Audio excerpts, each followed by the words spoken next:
जय जिनेन्द्र भैया। जय जिनेन्द्र। नमो अरिहंताणम। नमो सिद्धाणम। नमो आयरीयाणम। नमो वज्रायाणम। नमो लोये सव्यसाहुनम।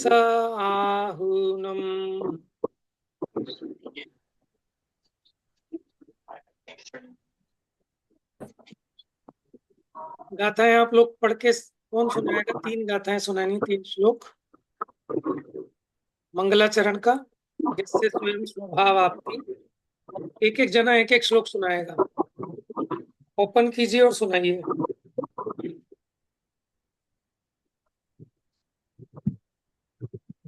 मैं सुनाऊं भैया पहले। ये सुनाइए। यस्य स्वयं स्वभावाप्ति प्रभावे कृत्सन कर्मणा तस्मै संज्ञान रूपाय नमोस्तु परमात्मने।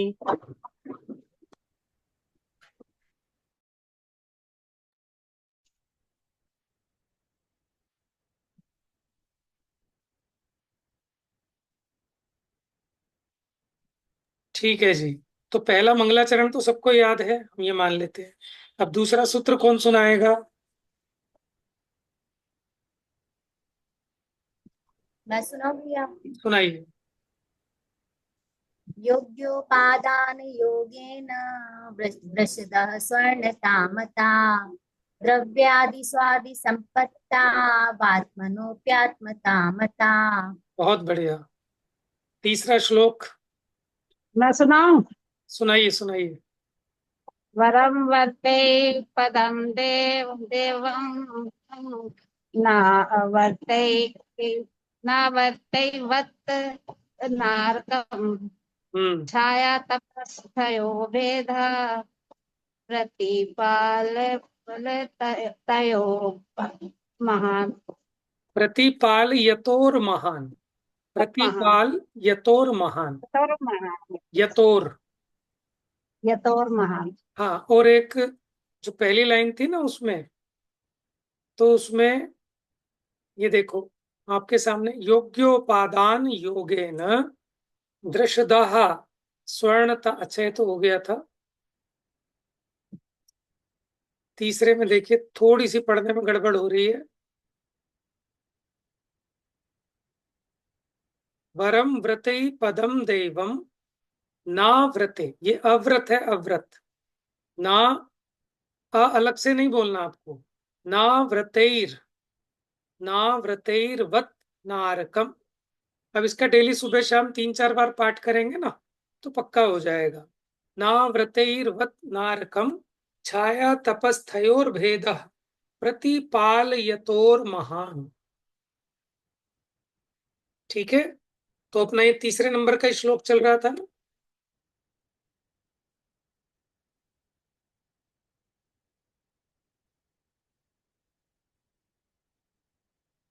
हम्म। चलिए, तो मंगलाचरण हो गया।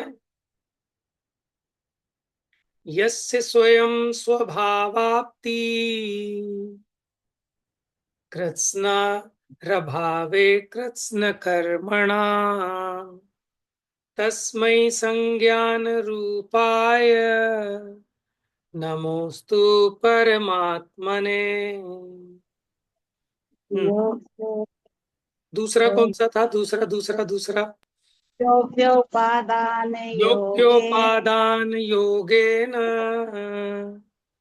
दशदाः स्वर्णता मता द्रव्यादित्वादि संपत्ता स्वात्मनो मनो वात। त्यात त्यात मता मता। देखो यही थोड़ा सा ना, ये ये जो शब्द है, ये जिसने बोलना सीख लिया वो पूरा पार हो जाएगा फिर। वात मनो, वात मनो प्यात मता। त्यात मता मता वात मनो प्यात मता मता। मता। योग्योपादान योगेन दृषदाः स्वर्णता मता द्रव्यादि स्वादि संपत्ता वात्मनोप्यात्मता मता। इसका अर्थ बताइए, कौन बताएगा? मृत्यु। मैं बताऊं भैया? बताइए। जिस तरह योग्य उपादान के मिलने पर पाषाण भी स्वर्ण बन जाता है, तो उसी तरह सुद्रव्य सुक्षेत्र काल भाव मिलने पर आत्मा भी परमात्मा बन जाता है। हाँ जी, अब ये जो पाषाण है ना, तो कौन सा पाषाण स्वर्ण बन जाता है? कोई भी पाषाण नहीं। एक होता है स्वर्ण पाषाण, दिखने में आपको कोयला ही लगेगा, ठीक है, लेकिन उसके अंदर सोना है। लेकिन उसकी प्रोसेस करने पर उस सोने को प्राप्त कर लिया जाता है। उसी प्रकार योग्य उपादान के मिलने पर, सुद्रव्य क्षेत्र काल आदि संपत्ति के मिलने पर आत्मा भी परमात्मा रूप हो जाता है। तो जब तक योग्य उपादान ना मिले तब तक क्या करें? माने जब तक इंतजार करना पड़े तो क्या करें?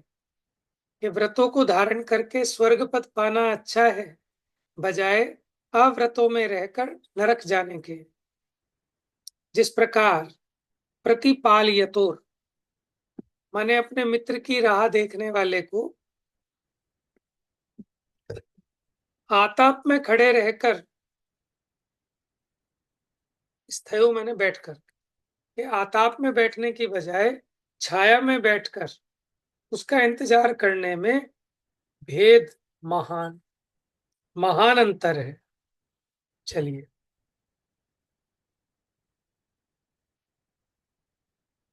हमने निमित्त उपादान की चर्चा भी की थी इसमें। वरम, वरम का मतलब क्या था, कौन बताएगा?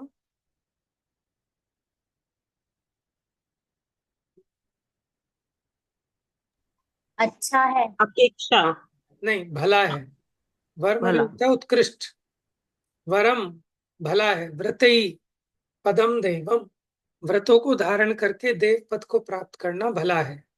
ना व्रतैर्वत नारकम, आव्रति रहकर नरक जाना अच्छा नहीं है। छाया तपस्थयोर भेदा, कि छाया में स्थित होकर और आतप में स्थित होकर प्रतिपाल यतोर, कि अपने मित्र की राह देखने में भेद माने बड़ा अंतर है, महान माने बड़ा अंतर है।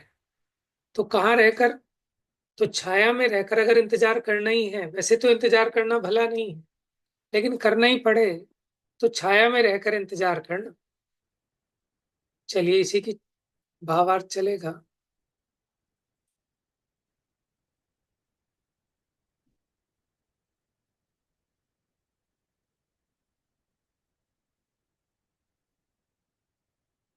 पढ़िए जी, टीका पढ़िए।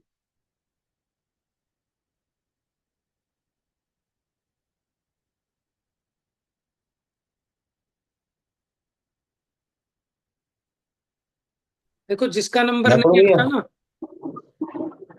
अभी पहले जिसका नंबर नहीं आता वो अपने आप पढ़ सकते हैं।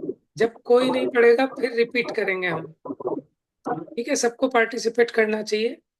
चलिए, कौन कोई पढ़ रहा है? नहीं तो फिर सचिन भैया से पढ़वाएंगे। मैं पढ़ रहा हूँ मनोज। हाँ, पढ़ो पापा। हाँ। टीका। अच्छा है, ठीक है। अच्छा है वह क्या अच्छा है। पद स्थान कैसा पद। देवों का पद अर्थात वर्ग किन हेतुओं द्वारा, वर्गों द्वारा, कारण की वर्ग आदि विषय संबंधी। हाँ, अभी बताता हूँ। देखिए, ये करेगा। क्या कह रहे हैं? अच्छा है। अच्छा माने वरम। जब वो अपने आप ऊपर करेगा तेरे करने सूत्र के लिए। में, सूत्र में शब्द आया ना वरम। वरम का मतलब आया कि भला है, अच्छा है। क्या अच्छा है? परम व्रतई पदम देवम, के पद, पद माने स्थान। कौन सा पद? कैसा पद? मम्मी देव बोलो पद। नहीं, आपकी आवाज आ रही है। माइक खुला हुआ है ना, अभी वेट करो। मेरा तो बंद है। पापा की माइक से आ रही है ना। हाँ। देवों का पद माने स्वर्ग, कि किन हेतुओं द्वारा। हेतु का मतलब क्या होता है? कारण। किस कारण से? कि व्रतों द्वारा। क्योंकि देव पद कैसे मिलता है? व्रतों को धारण करने से। तो व्रतों के द्वारा देव पद पाना अच्छा है। कारण कि व्रतादि विषय संबंधी। हाँ, पढ़िए। राग से उत्पन्न पुण्यों से स्वर्ग आदि पद रूप उभय उदय का संबंध होता है, जो सकल जनों में सुप्रसिद्ध है। हाँ जी, सब शिष्य असंग देखिए हाँ, क्या होता है कि व्रतों के द्वारा, माने व्रत संबंधी जो राग है वो शुभ राग है, माने मंद कषाय रूप भाव है। तो उस राग से क्या होता है, पुण्य होता है। उस पुण्य से स्वर्ग आदि पदरूप अभ्युदय, अभ्युदय का मतलब ये स्वर्ग आदि संपत्ति का प्राप्त होना, जो सकल जनों में सुप्रसिद्ध है। ये तो सभी जनों में प्रसिद्ध है कि व्रत आदि धारण करके मंद कषाय होने से जो पुण्य होता है उससे स्वर्ग आदि पद की प्राप्ति होती है। हाँ जी, पढ़िए पापा जी। सब शिष्य आशंका करते हुए कहता है, वर्ग भी उसी प्रकार के होंगे हाँ नहीं जी, इत्यादि। वह ये तो कोई अच्छा नहीं पूछे, है। कोई पूछे, शिष्य ने आशंका की कि जैसे व्रत है उसी प्रकार अव्रत भी होते होंगे। हालांकि अध्यात्म की अपेक्षा से देखें तो वहां तो पुण्य पाप अधिकार लिखा समय सार जी में, पुण्य पाप की एकता बताई कि जैसे पाप बंध का कारण है, संसार का कारण है, उसी प्रकार पुण्य भी बंध का कारण है। तो वो विवक्षा भी ख्याल में रहनी चाहिए सबके। लेकिन जब तक आपको योग्य उपादान नहीं मिलता, माने अभी आपके पंचम काल में मुक्ति तो नहीं होती, तो तब तक, जब तक आप अपने स्वरूप में निमग्न नहीं रह पाए, जब लो नहीं शिव ले हूं तब लो दे हूं यह धन पावना, सत्संग शुद्धाचरण श्रुत अभ्यास आत्म भावना। पढ़ते हैं आप पूजा की पंक्तियों में, ये शांति पाठ है कि विसर्जन पाठ है, उसके अलावा अनेक अनेक पूजाओं में आता है, महार्घ में भी आता है आपको। हाँ जी, तो शिष्य ने आशंका की कि अव्रत भी उसी प्रकार के होंगे, तो कहते हैं नहीं, कि वो अव्रत अच्छे नहीं है, जैसे व्रत भले हैं वैसे अव्रत अच्छे नहीं है। क्यों, पढ़िए। हाँ नहीं इत्यादि। वह अच्छा नहीं है। वह क्या, पद कैसा, नरक संबंधी इस द्वारा प्राप्त हुआ, वर्षों से अर्थात हिंसा आदि परिणामों से उत्पन्न हुए पाप द्वारा प्राप्त हुआ। वर्ष शब्द खेद कष्ट के अर्थ में है। अरे तो वर्ष और अवर्ष जिनका निमित्त है, ऐसे देव और नरक, इन दो पक्षों में समानता आएगी।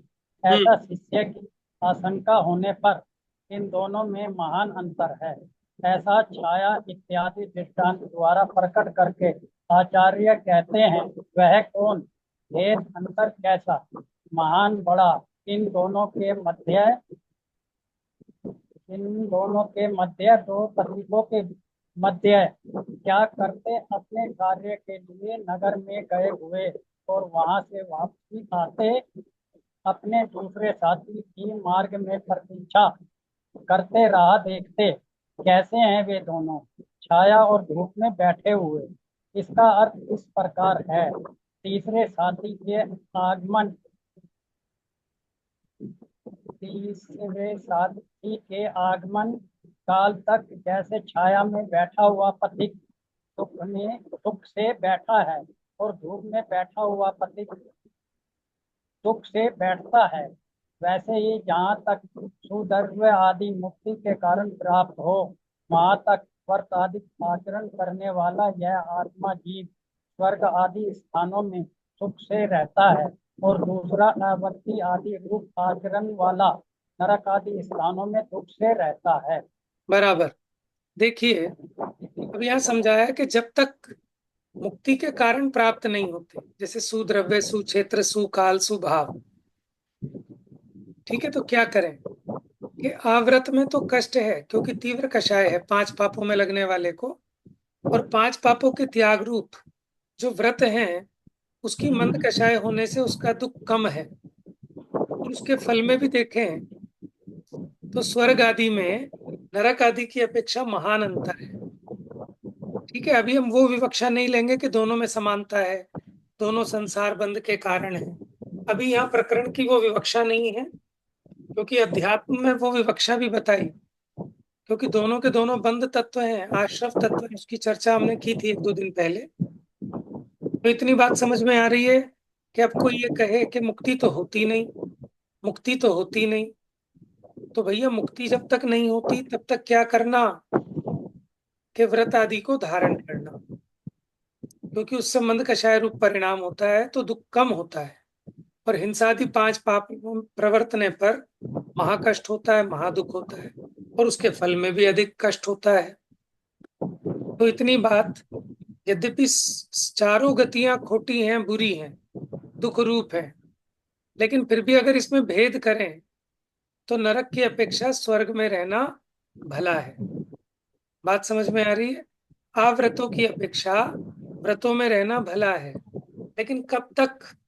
कि जब तक योग्योपादान का योग ना बन जाए, सुद्रव्य क्षेत्र आदि ना बन जाए। ठीक है, भावार्थ पढ़िए पापा। भावार्थ।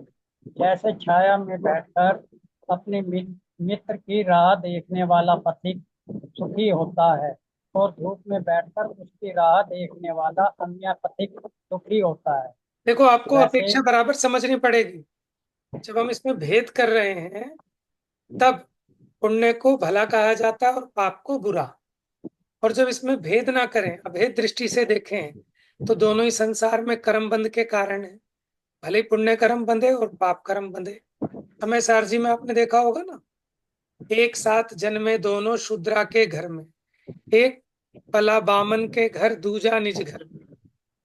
एक शूद्रा के 2 पुत्र उत्पन्न हुए, एक तो उनके अपने घर में पला, दूसरा उन्होंने ब्राह्मण को गोद दे दिया। तो जो शूद्रा के घर में पला वो तो दिन रात मदिरा में डूबा रहता है, क्या मानकर के मैं शूद्र हूं। और जो ब्राह्मण है वो मदिरा को दूर से ही त्याग करता है, क्योंकि मैं ब्राह्मण हूं, इस अभिमान से। लेकिन अगर देखें तो जाति भेद के भ्रम से ही यह अंतर आया। वास्तव में तो दोनों शूद्र हैं। क्यों? क्योंकि शूद्रा के पेट से जन्मे हैं, लेकिन एक ब्राह्मण के घर पला और एक शूद्र के। तो जो ब्राह्मण के घर पला वो कहता है मैं ब्राह्मण हूं इसलिए मदिरा को नहीं छूऊंगा, और जो शूद्र के घर में पला वो सुबह से शाम तक मदिरा में डूबा रहता है कि मैं तो शूद्र हूं, मेरे यहाँ तो मदिरा का सेवन किया ही जाता है। तो इन दोनों में अंतर क्यों आया? कि भेद के भ्रम से। वास्तव में दोनों में भेद नहीं है, दोनों एक जाति के जुड़वा भाई हैं। उसी प्रकार पुण्य पाप दोनों संसार में आश्रव बंध के कारण है। आश्रव बंध है, लेकिन फिर भी जब तक मुक्ति नहीं होती तब तक अव्रतों में रहकर नरक जाने से भला है कि व्रत आदि को धारण करके स्वर्ग आदि में जाएं। और स्वर्ग आदि में आपको नंदीश्वर द्वीप, समोशरण महिमा, ठीक है, और तत्व ज्ञान का निमित्त बना रहता है। और नरक आदि में उसकी संभावना नहीं है। ये सिर्फ तब के लिए अगर वेट करना है, और अगर वेट करने की जरूरत नहीं है, अभी स्वरूप में लीन हो सकते हो तो वो दी बेस्ट है। लेकिन जब तक अपने स्वरूप में पूरी तरह लीन ना हो पाए, माने जब तक आपको योग्य उपादान ना मिले, तब तक, उदाहरण दिया, छाया में बैठकर अपने मित्र की राह देखने वाला पथिक सुख से इंतजार करता है, और धूप में बैठकर उसकी राह देखने वाला अन्य पथिक दुखी होता है। वैसे ही पढ़िए। वैसे भी सम्यक दृष्टि जीव जब निर्विकल्प दशा में नहीं रह पाता तब उसे व्रत आदि पालन का स्वभाव हे बुद्धि पूर्वक आता है और उस स्वभाव के निमित्त से वह राग आदि स्वर्ग आदि सुख भोगता है, स्वर्ग आदि में सुख भोगता है। नरक जाने योग्य भाव सम्यक दृष्टि के होते ही नहीं, किंतु हिंसा आदि अवर्त के अशुभ भाव करने वाले मिथ्या दृष्टि जीव नरक आदि स्थानों में दुख भोगते हैं। अतः व्रत आदि का पालन स्वर्ग आदि की अपेक्षा साधक है। अब शिष्य पुनः आशंका करता है। हाँ जी, इस इतनी बात प्रकार समझ में आ गई आत्मा सबको? ये जो श्लोक था आपका 3रे नंबर का, अगर कोई किसी को डाउट है, ठीक है ना, कोई तात्विक सैद्धांतिक समय सार की विवक्षा तो मैं समझता हूँ सबको क्लियर ही होगी। ठीक है। अब शिष्य आशंका करता है, अब 4थे श्लोक का जन्म होगा। क्या आशंका करता है? पढ़िए। इस प्रकार आत्मा की भक्ति अयोग्य सिद्ध होगी, अर्थात भगवान इस प्रकार मोक्ष सुख चिर भावी दीर्घकालीन साध्य होगा और वर्षों के साध्य संसार का सुख तो सिद्ध है। अतः चिद्रूप आत्मा में भक्ति भाव अर्थात विशुद्ध अंतरंग अनुराग करना अयुक्त घटित बनेगा, क्योंकि उससे साध्य मोक्ष सुद्रव्य आदि सामग्री की अपेक्षा रखता होने से दूरवर्ती होगा, और वर्तों द्वारा भावांतर बीच में प्राप्त स्वर्ग आदि का सुख एक साध्य होगा। हाँ यहाँ जी, भी आचार्य समाधान करते हैं।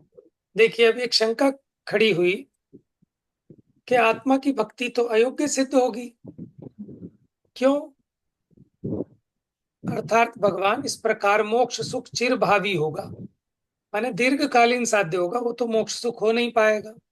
और व्रतों से साध्य संसार का सुख तो सिद्ध है, माने जगत को ये तो समझ में आता है कि व्रतों को धारण करने से स्वर्ग आदि होते हैं, स्वर्ग का सुख होता है, ये तो सिद्ध है। इसलिए चिद्रूप आत्मा में भक्ति भाव विशुद्ध अंतरंग अनुराग करना अयुक्त बनेगा, क्योंकि उससे साध्य मोक्ष सुख सुद्रव्य आदि सामग्री की अपेक्षा रखता होने से, क्योंकि अभी हमारा वज्र वृषभ नाराज सहनन नहीं है, ये चौथा काल नहीं है, तो ऐसे दूरवर्ती होगा। और व्रतों द्वारा बीच में प्राप्त स्वर्ग आदि का सुख साध्य होगा, तो माने फिर तो जीव इसी में संतुष्ट होने लगेंगे। तो आचार्य उसका समाधान करते हुए कहते हैं, पढ़िए। ऐसा भी नहीं है, क्योंकि व्रत आदि की निष्फलता नहीं बने, इतना ही नहीं, किंतु वैसे होने पर कोई जो आत्म भक्ति को आयुक्त लाता है, यह भी ठीक नहीं है। ऐसा अर्थ है, क्योंकि देखो वो कह रहे हैं कि ऐसा नहीं है कि व्रत आदि की निष्फलता हो, निष्फलता भी नहीं है, और आत्म भक्ति को जो अयुक्त कहता है वो भी नहीं है। तो उसके लिए अब हम श्लोक कहते हैं, चौथे नंबर का श्लोक। पहले मैं पढ़ता हूँ, आप सुनेंगे पहले। यत्र भावः शिवम दत्ते, मन मन में आप लोग रीडिंग कर लेंगे। यत्र भावः शिवम दत्ते, द्यो कियत् दूरवर्तिनी, द्यो कियत् दूरवर्तिनी, यत्र भावः शिवम दत्ते, द्यो कियत् दूरवर्तिनी, यो नयत्याशु गव्युतिम, यो नयत्याशु गव्युतिम, क्रोशार्धे किं ससीदति, क्रोशार्धे किं ससीदति। पाठ करेंगे मन मन में। यत्र भावः शिवम दत्ते, द्यो कियत् दूरवर्तिनी, यो नयत्याशु गव्युतिम, क्रोशार्धे किं ससीदति। अब इसका अर्थ देखते हैं पहले।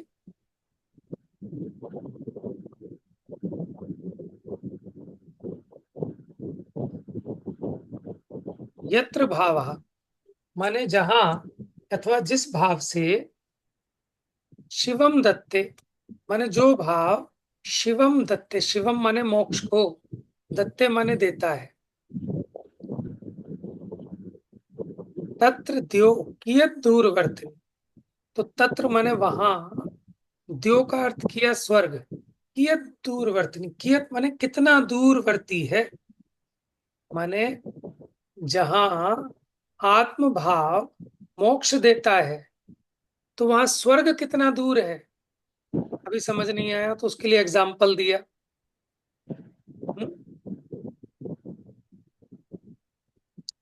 यो नयति आशु, आशु माने होता है जल्दी, आपने सुना होगा आशु लिपि, स्टेनोग्राफी को आशु लिपि कहते हैं, स्टेनोग्राफर को आशु लिपिक, माने जो जल्दी से लिख ले, शॉर्ट हैंड।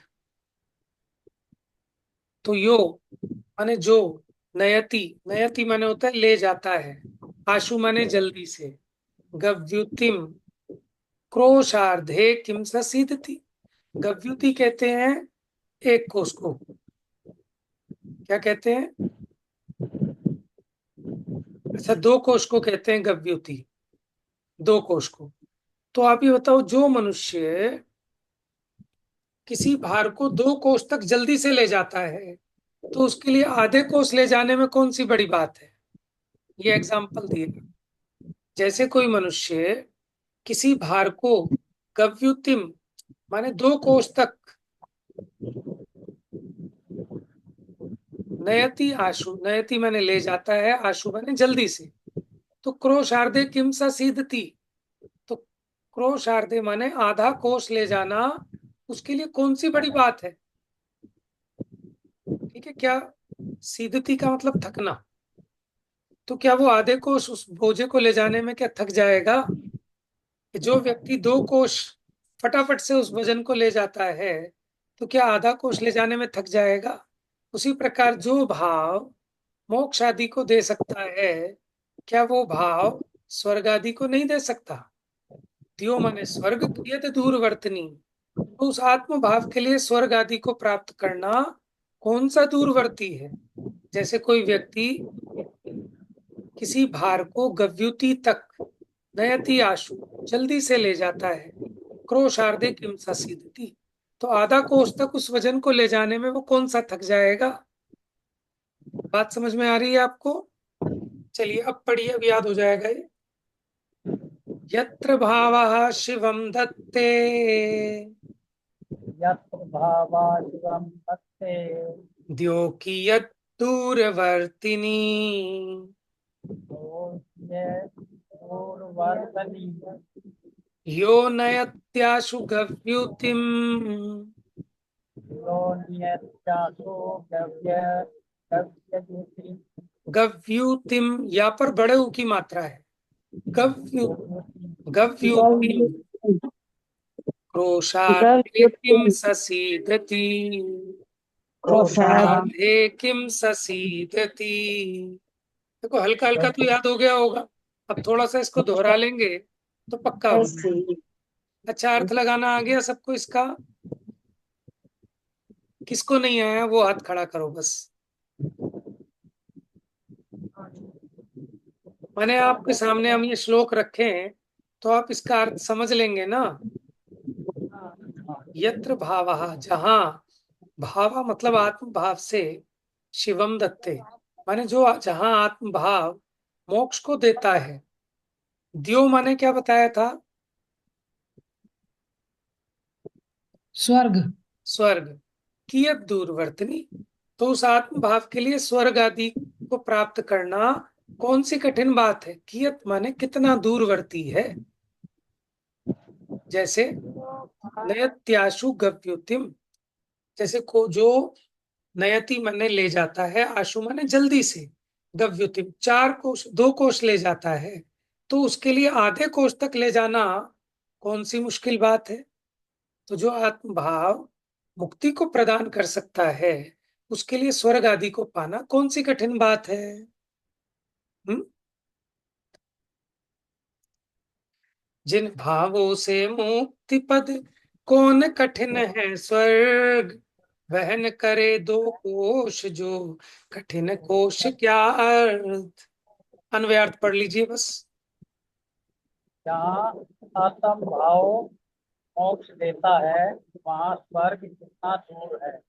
कुछ दूर नहीं, अर्थात नजदीक ही है। जो भार को 2 कोस तक जल्दी ले जाता है, वह मनुष्य उस भार को अर्ध कोस ले जाने में क्या थक जाएगा? दिन होगा? नहीं दिन होगा। जहाँ अर्थात आत्म विषय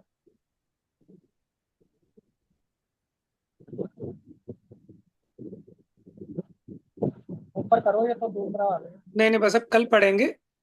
तो यहाँ ये सिद्ध किया था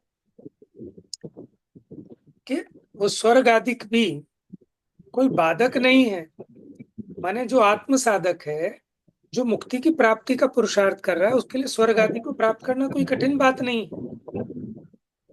तो ये विरोधक नहीं है कोई उसका, क्योंकि जब तक अपने को योग्य उपादान उस तरह की सामग्री प्राप्त नहीं होती, तब तक ये व्रतों में रहे तो भला ही है। इस बात की पुष्टि के लिए वो अगली गाथा आई है। अब शेष चर्चा कल करेंगे।